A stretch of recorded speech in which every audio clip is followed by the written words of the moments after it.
Hey guys, welcome to my channel The I Factor. In the last video, I talked about a skincare cream that I make for myself every 5 to 6 months. This cream hardly takes me 20 to 25 minutes to whip up and it lasts me for months together without getting spoiled. And the best part is it works wonders on my skin. So if you want to find out how I make my skincare cream using really basic ingredients, just keep watching this video. Hey guys, so here I am. So the thing you do first is you collect all your ingredients, which is coconut oil, 1 part coconut oil and 1 part ghee.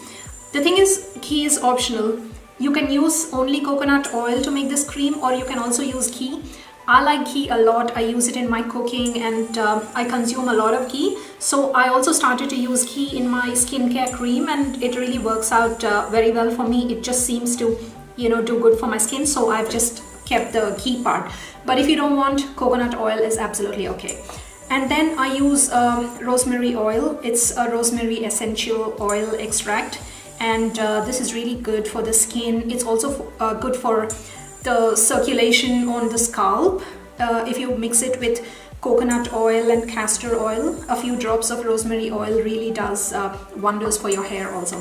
So I use this for my skincare cream. You can also use a lot of other essential oils like citrus oil, tea tree oil. You can also use lavender oil. They're all really good for circulation, both on the skin and on the scalp. And then what you're going to do is you're going to need beeswax. So beeswax is really good. It's actually a vital part of the skincare cream because beeswax gives it that really stickiness, and beeswax has a lot of antibacterial and antifungal properties. And if you know by now, all the skin creams that we buy, well, not all, but almost all the skin creams that we buy have beeswax in them. So this is a vital ingredient. And this beeswax, mine actually comes in these little chunks. Actually, it's a big brick that I buy, but I just cut it into chunks and I use it for my cream.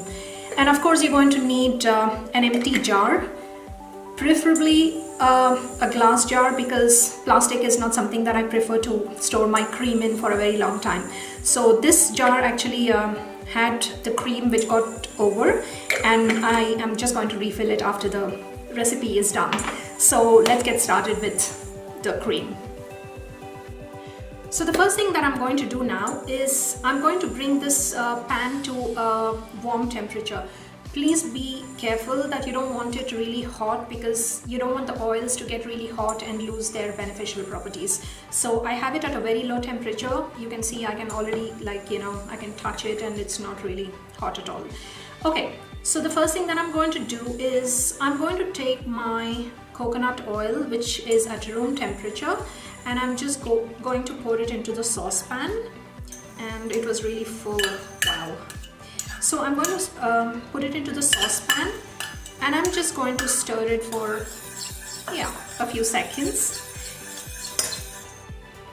And then what I'm going to do is I'm going to take my ghee, which is optional as I said, and I'm going to pour my ghee also into the saucepan, and just going to take all of it, or try to take all of it, and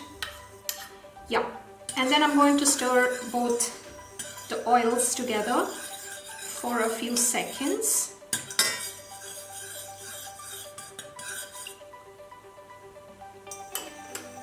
Okay, and then comes the fun part. So the thing with this beeswax is that because they're not coming in pellets, I'm not going to be able to tell you how many grams or how much beeswax you have to take in the exact quantities. But there is a way in which I test to see if this amount of beeswax that I put into this oil is enough or it's less and that I have to put more. I'll show you that thing in a few seconds, but the first thing that I do is I'm going to take the beeswax chunks and I'm just going to slowly start dropping them into my oil. So after I've put around 5 to 6 chunks of these beeswax things, I just start to stir once again and wait until the whole of the beeswax has melted into the oil. Remember to always have the pan on low heat. the thing is, like, we may get tempted to put it on high heat so that the beeswax is going to melt sooner, and that may be going to save you time, but then it's not really that good, because you really don't want all these things to get heated up to a certain degree that, you know, they start to become less effective than they would be if you put it on low heat.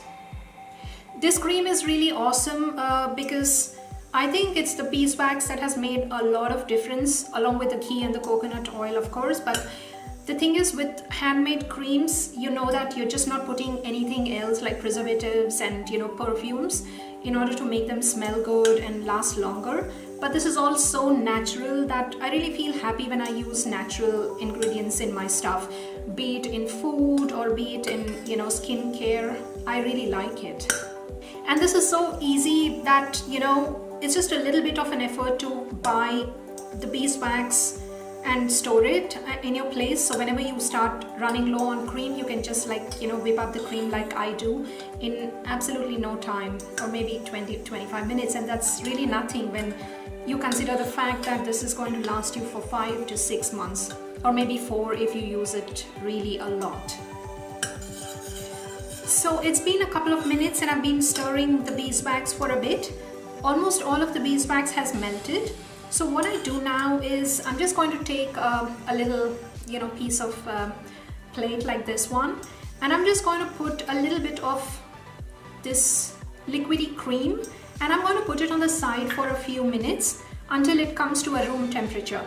And what happens is the thing gets solidified, the liquidy cream gets solidified, and then I just do the finger test, as I call it.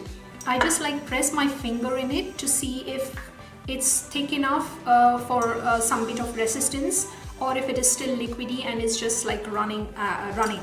So that's the test I do, and we'll just give it a few minutes before we do the test. Well, I have my other camera here because I wanted to show you a close-up version of this whole thing being cooked. So I apologize if this is just annoying you by being here, but my idea was that I wanted to show you a close-up of everything I do. Okay, so let's do the finger test, and I'm going to just try to focus the camera over here so that you're getting a close-up view of it. So this is how it's looking after it got solidified. But then when I put my finger in, you see that there is a bit of resistance already. It's not runny, and it's really, I think, of a good consistency. But having said that, when it gets a little hot outside, what happens is that it can get a little more liquidy than it is right now, because temperatures are not really that warm at the moment. So what I'm going to do is I'm going to add in a few more chunks of my beeswax just to be on the safe side. So I will probably add in maybe 4 chunks of beeswax, and I think I should be good now.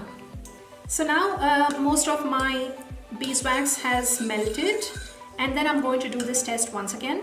But first I'm going to make sure that the old beeswax is just out of the way and the new one is going to come.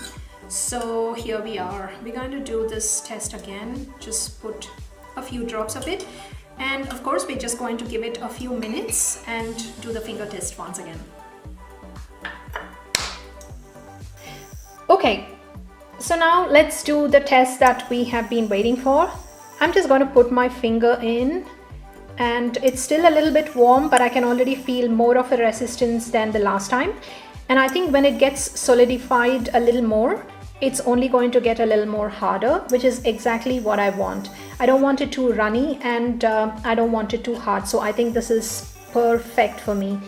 So we are done with the cream, with the awesome skincare cream, and the beeswax also has 99% melted.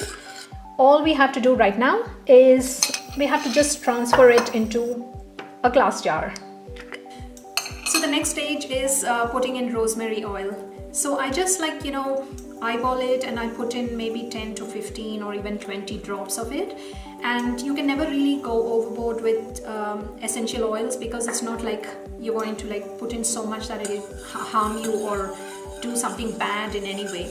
So I just eyeball it, and I put maybe 20 to 25 drops. and it smells delicious. Oh, the cream smells awesome. So I just turn off the heat and then I just take my glass jar and I just, okay, I'll show it to you on this camera, and then I just pour my cream into this, and I'm just going to use the rest to put it into another glass jar. But this is my handmade cream. It's right now liquidy, and that's why it's you know, a little darker in color and also runny. But I'm just going to leave it, put it to the side, and I'm going to show you in a couple of hours how the cream has set once it's at room temperature. So I'll see you on the other side. Okay guys, so it's been 2 hours and I had set this cream out somewhere in the balcony so that it gets to a normal room temperature, and I'm back, and let's just test the density of the cream now. Okay, it's really crazy now because I seem to have made quite a lot of cream. As you can see, this whole pot is filled with the warm cream, and I still have a little more cream left in my pan. So I'm again going to take another glass pot, and I'm going to pour the rest of the cream into this, and I'm going to let the whole thing set for some time.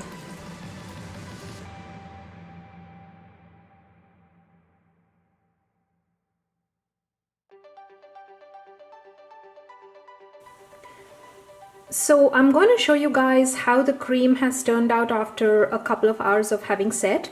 I'm going to use a spoon, and I'm just going to scrape the top layer of the cream in order to just demonstrate to you how thick my cream is. So like I said before, sometimes you can have it thicker and sometimes you can have it thinner, but I like it a little on the thicker side so that when the temperature gets warm, it's not going to be runny. So this is how my cream looks. So that's it guys, that's my whole cream making session. I really enjoyed making it, and I hope you did watching it.